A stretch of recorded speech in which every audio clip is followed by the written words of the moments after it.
ನಾಡಿನಾದ್ಯಂತ ನಾಗಪಂಚಮಿ ಹಬ್ಬವನ್ನು ಶ್ರದ್ಧಾಭಕ್ತಿಯಿಂದ ಆಚರಿಸಲಾಯಿತು.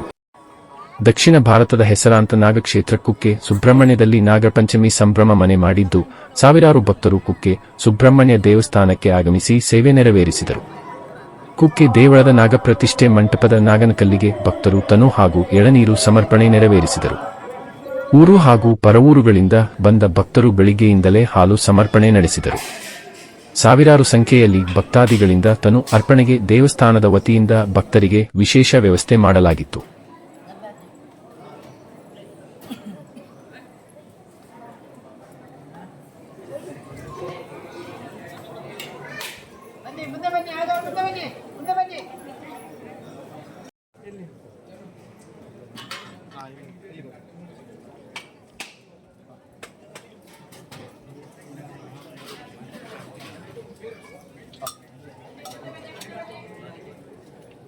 ಇನ್ನೊಂದು ಕೊಡಿದ ಓಕೆ.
you